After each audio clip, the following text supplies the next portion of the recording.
ശ്രീയിൽ ഒപ്പിട്ടതിനെ തുടർന്ന് CPIയും CPMും തമ്മിലുണ്ടായ തർക്കം തീർന്നു. അല്പസമയത്തിനകം ചേരുന്ന മന്ത്രിസഭാ യോഗത്തിൽ CPI മന്ത്രിമാർ പങ്കെടുക്കും.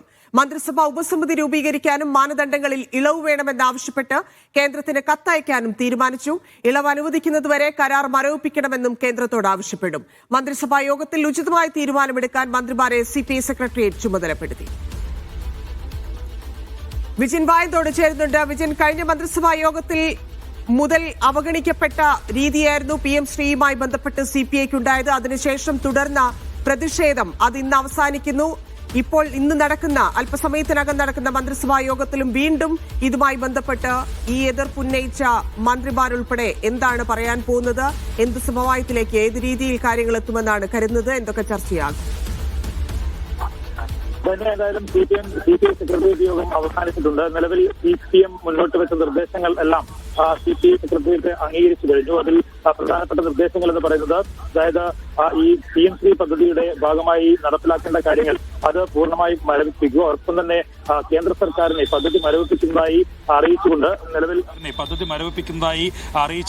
നിലവിൽ അതിൽ നിന്ന് പിൻവാങ്ങാതെ കേന്ദ്ര സർക്കാരിനെ നിബന്ധനകൾ അംഗീകരിക്കാൻ കഴിയില്ല എന്ന കാര്യം അറിയിക്കുക. ഒപ്പം തന്നെ മന്ത്രിസഭാ ഉപസമിതി യോഗം ചേരുക, അത് ഉപസമിതി രൂപീകരിക്കുക. അതിൽ ഈ വിഷയവുമായി ബന്ധപ്പെട്ട മറ്റ് പ്രശ്നങ്ങളെല്ലാം ആ ഉപസമിതി നിരീക്ഷണത്തിൽ തന്നെ നടത്തുക. കരാറിൽ നിന്ന് പിന്മാറാൻ കഴിയുമെങ്കിൽ കരാറിൽ നിന്ന് പിന്മാറുക, അല്ലെങ്കിൽ അത് മരവിപ്പിക്കുന്ന തരത്തിൽ മുന്നോട്ട് പോവുക എന്നുള്ള നിർദ്ദേശങ്ങൾ ഒക്കെയാണ് ഇപ്പോൾ അംഗീകരിച്ചിട്ടുള്ളത്. ഇതിൽ പ്രധാനമായും നിർണായകമായെന്ന് വ്യക്തമാകുന്നത്, അതായത് CPI CPM നേതൃത്വങ്ങളുടെ കേന്ദ്ര നേതൃത്വത്തിന്റെ ഇടപെടലാണ്. അതായത് MA ബേബി തന്നെ നേരിട്ട് D രാജയുമായി സംസാരിച്ചു. അതിനുശേഷമാണ് ഒരു പുതിയ ഫോർമുലയിലേക്ക് CPM എത്തിയത് എന്നുള്ളതാണ് ഇപ്പോൾ മനസ്സിലാക്കുന്നത്. ആ ഫോർമുല CPI നേതൃത്വത്തെ അറിയിക്കുകയായിരുന്നു. ഇന്ന് രാവിലെ CPMന്റെ അവൈലബിൾ സെക്രട്ടേറിയറ്റ് യോഗം ചേർന്നിരുന്നു. അതിൽ MA ബേബിയാണ് പുതിയ നിർദ്ദേശങ്ങൾ വെക്കണം, CPIയെ മന്ത്രിസഭാ യോഗത്തിൽ ബഹിഷ്കരിക്കുന്നതിലേക്ക് എത്തിക്കരുത് എന്നുള്ള നിർദ്ദേശം കർശനമായ CPM കേന്ദ്ര കമ്മിറ്റിയുടെ നിർദ്ദേശം മുന്നോട്ട് വെച്ചത്. ഇതിൽ CPI ദേശീയ സെക്രട്ടറിയുമായി സംസാരിച്ചിട്ടുണ്ട്. അവർ ഒരു സമവായത്തിന് തയ്യാറാകും എന്നുള്ള കാര്യം MA ബേബി അറിയിക്കുകയായിരുന്നെന്നാണ് മനസ്സിലാക്കുന്നത്. അതിനെ തുടർന്നാണ് പുതിയ ഒരു ഫോർമുലയ്ക്ക് CPM സംസ്ഥാന സെക്രട്ടേറിയറ്റ് രൂപം നൽകിയത്. അത് CPI സംസ്ഥാന സെക്രട്ടറി ബിനോയ് വിശ്വത്തെ അറിയിച്ചു. ഒപ്പം തന്നെ D രാജ ബിനോയ് വിശ്വത്തെ വിളിച്ച് സമവായത്തിന് തയ്യാറാകണം എന്നുള്ള നിർദ്ദേശം നൽകുകയും ചെയ്തു. അതിന്റെ അടിസ്ഥാനത്തിലാണ് CPM നിർദ്ദേശം അത് അവൈലബിൾ സെക്രട്ടേറിയറ്റ് യോഗം CPI സെക്രട്ടേറിയറ്റ് യോഗം ചർച്ച ചെയ്തു. അതിൽ ഉരുത്തിരിഞ്ഞ വിവരങ്ങൾ ഒരു തീരുമാനത്തിന്റെ ഒക്കെ അടിസ്ഥാനത്തിലാണ് CPI നേതാക്കൾ AKG സെന്ററിലെത്തി മുഖ്യമന്ത്രിയുമായും MV ഗോവിന്ദനുമായും ഒപ്പം തന്നെ MA ബേബിയുമായും ഒക്കെ കൂടിക്കാഴ്ച നടത്തിയത്. അതിനുശേഷമാണ് നിലവിൽ സമ്പൂർണ്ണ സെക്രട്ടേറിയറ്റ് യോഗം ഓൺലൈനായി നേതാക്കൾ പങ്കെടുത്ത സമ്പൂർണ്ണ സെക്രട്ടേറിയറ്റ് യോഗം നടന്നത്. CPI ആ സെക്രട്ടേറിയറ്റ് യോഗത്തിൽ തീരുമാനമെടുത്തത് CPM നിർദ്ദേശങ്ങളെ പൂർണ്ണമായും അംഗീകരിക്കുന്നു. ഒപ്പം തന്നെ മന്ത്രിസഭാ യോഗത്തിൽ പങ്കെടുക്കാൻ മന്ത്രിമാർക്ക് നിർദ്ദേശം നൽകി. ഒപ്പം ഉപസമിതി രൂപീകരിക്കുന്നതുമായി ബന്ധപ്പെട്ട കാര്യങ്ങളിൽ മന്ത്രിമാർക്ക് പൂർണ്ണ ചുമതല നൽകി. അതിൽ ഉചിതമായ തീരുമാനമെടുക്കാൻ മന്ത്രിമാർക്ക് നിർദ്ദേശവും നിലവിൽ നൽകിയിട്ടുണ്ട്.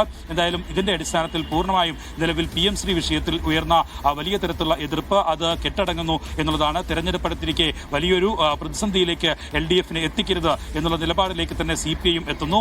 ഒപ്പം തന്നെ വിട്ടുവീഴ്ച ഇരുപക്ഷവും ചെയ്തു എന്ന് ഈ ഘട്ടത്തിൽ പറയാൻ കഴിയും. കാരണം CPM കരാറിൽ നിന്ന് ഒരു തരത്തിലും പിന്നോട്ട് പോകാൻ കഴിയില്ല എന്ന നിലപാടായിരുന്നു സ്വീകരിച്ചത്. പക്ഷേ കേന്ദ്രത്തിന് കത്തെഴുതുന്നത് ഉൾപ്പെടെയുള്ള ഒരു വഴങ്ങലിലേക്ക് CPMന് എത്തേണ്ടി വന്നു. ഒപ്പം തന്നെ കരാറിൽ നിന്ന് പിന്മാറാതെ മറ്റൊരു സമവായത്തിനില്ല എന്നുള്ള അങ്ങനെ വിലയിരുത്തണോ എന്നുള്ളതാണ്. അതായത് CPIക്ക് മുന്നിൽ CPM മുട്ടുമടക്കുന്നു എന്നതിലേക്ക് എത്തണമോ എന്നുള്ളതാണ്. കാരണം പദ്ധതി മരവിപ്പിക്കുന്നത് മുന്നോടിയായി തുടർ നടപടികൾ നിർത്തിവെക്കാൻ നേരത്തെ തന്നെ സർക്കാർ തീരുമാനിച്ചിരുന്നതാണ്. ആ സാഹചര്യത്തിലാണ് ഈ നിർദ്ദേശങ്ങളെല്ലാം CPI അറിയിക്കുകയും CPI അതിലേക്ക് എത്തുകയും മന്ത്രിമാർ ഇപ്പോൾ മന്ത്രിസഭാ യോഗത്തിന് എത്തുന്നതിലേക്ക് വരെ കാര്യങ്ങൾ എത്തിച്ചത്. അപ്പോൾ സ്വാഭാവികമായിട്ടും ഈ പദ്ധതിയിൽ CPM നേരത്തെ എടുത്തിരുന്ന തീരുമാനത്തിൽ നിന്നാണ് പിന്നോട്ട് പോകുന്നത്. അങ്ങനെയെങ്കിൽ കേന്ദ്രത്തിന് കത്തയക്കുന്ന കാര്യം ഉൾപ്പെടെയുള്ള കാര്യം CPMനെ സംബന്ധിച്ച് വലിയ തിരിച്ചടിയാവുകയല്ലേ?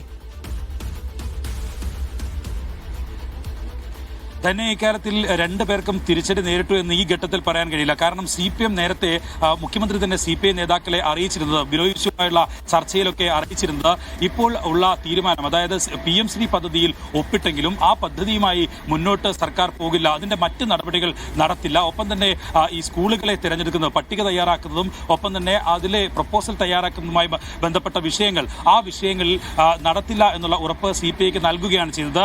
പക്ഷേ ഇപ്പോൾ അങ്ങനെയല്ല. ഇത് കേന്ദ്ര സർക്കാരിന് ഒരു കത്തയക്കാനുള്ള തീരുമാനത്തിലേക്കാണ് എത്തിയിരിക്കുന്നത്. പക്ഷേ കരാറിൽ നിന്ന് പിന്മാറുകയില്ല. CPM നേരത്തെ വ്യക്തമാക്കിയത് ഫണ്ടുമായി ബന്ധപ്പെട്ട വിഷയമാണ്. SSKയുടെ ഫണ്ട് ലഭിക്കാനാണ് PM ശ്രീ പദ്ധതിയിൽ ഒപ്പിട്ടത്. അല്ലാതെ PM ശ്രീ പദ്ധതി നടപ്പിലാക്കില്ല. 2027 അവസാനിക്കുന്ന പദ്ധതിയാണ്. അതുകൊണ്ട് തന്നെ അത് നടപ്പിലാക്കാൻ എന്തായാലും സംസ്ഥാന സർക്കാർ തയ്യാറാകില്ല. ഒപ്പം തന്നെ ഈ PM ശ്രീയിലെ നിബന്ധനകൾ വെച്ചുള്ള കാര്യങ്ങൾ നടത്തില്ല എന്ന കാര്യം പറഞ്ഞിരുന്നു. പക്ഷേ ഇപ്പോൾ CPIക്ക് നൽകിയ ഉറപ്പ് അത് വാക്കാലുള്ള ഉറപ്പിനപ്പുറം കേന്ദ്ര സർക്കാരിന് കത്തെഴുതാനുള്ള ഒരു തീരുമാനത്തിലേക്ക് എത്തിയെന്നതാണ് CPI രാഷ്ട്രീയ വിജയമായി കാണുന്നത്. ഒപ്പം തന്നെ പക്ഷേ CPM നേരത്തെ എടുത്ത ഫണ്ട് നഷ്ടപ്പെടുന്ന നിലയിൽ കരാറിൽ നിന്ന് പൂർണ്ണമായും പിന്നോട്ട് പോവുക എന്ന നിലയിലേക്ക് കേന്ദ്ര സർക്കാരിന് കത്തെഴുതാനുള്ള തീരുമാനം ഇല്ല. അങ്ങനെ രണ്ടുപേരും യഥാസമയം തന്നെ പലതരത്തിലുള്ള വിട്ടുവീഴ്ചകൾക്ക് തയ്യാറായതിന്റെ ഭാഗമായി ഒരു സമവായം എന്നുള്ള ഒരു അഭിപ്രായമാണ് ഇരു കൂട്ടരും പങ്കുവയ്ക്കുന്നത്. അതുകൊണ്ട് തന്നെ ഈ കാര്യത്തിൽ നിലവിൽ കരാറിൽ നിന്ന് പിന്മാറാതെ കരാർ മരവിപ്പിക്കുകയാണ്, താൽക്കാലികമായി വ്യവസ്ഥകൾ ഒഴിവാക്കണം എന്നുള്ള